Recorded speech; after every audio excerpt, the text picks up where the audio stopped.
Summer na po sa Pilipinas, mainit. Hanggang ano kayang aasahan nating temperatura sa mga susunod na oras? Pero meron nga bang low pressure area sa bansa? Si April Enerio para sa Ulat Panahon. April?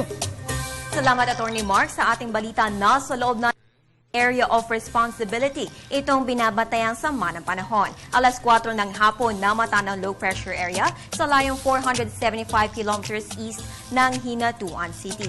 Dahil dyan ang Eastern Visayas at buong Mindanao ay makakaranas ng mahihina hanggang katamtamang pagulan at pagkidlat pagkulog simula ngayong gabi hanggang sa mga susunod na araw habang lumalapit ang low pressure area na to dyan sa may Mindanao. Ayon kay Pag-asa Weather Forecaster Ricky Fabregas, dalawang senaryo po ang kanilang nakikita. Yan ay number 1, posible itong mabuo sa pagiging isang tropical depression o bagyo dahil gumagandaan niya ang sirkulasyon nito ngayon. Kapag ganap itong isang naging bagyo, papangalanan nitong Dante. Scenario number 2 naman ay mananatili itong low pressure area na magdadala ng pagulan dyan sa may bandang Mindanao. Tatawid po yan ang ating bansa hanggang sa posibleng malusaw. Gaano katagal itong weather disturbance sa ating par? Ayon kay Ricky, posible itong manatili at magdala ng mga pagulan hanggang sa weekend. Sa magiging lagay ng panahon naman dyan sa Metro Manila at natitirang bahagi ng bansa ay makaranas pa rin ng asahan lang ang posibilidad na mga isolated thunderstorms usually sa hapon.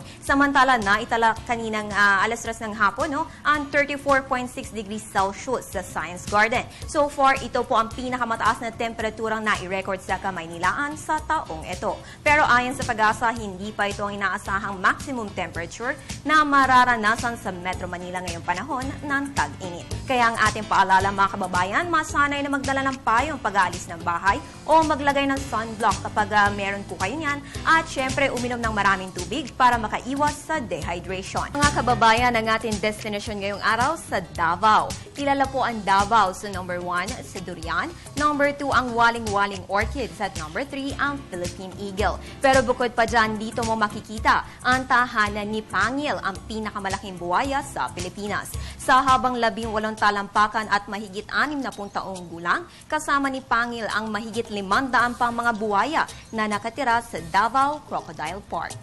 Sa lagay naman ng panahon dyan sa may Davao, ang inaasahang agwat ng temperatura dito ngayong araw ay 25 to 32 degrees Celsius at makakaranas ng bahagya maulap na kalangitan na may isolated rain showers or thunderstorms. Siyempre, saan ka pa makakakita ng sandamakmak na buwaya sa isang lugar, kundi dito lang sa Davao Crocodile Park. Kaya punta na at bumisita sa Davao dahil it's more fun in the Philippines.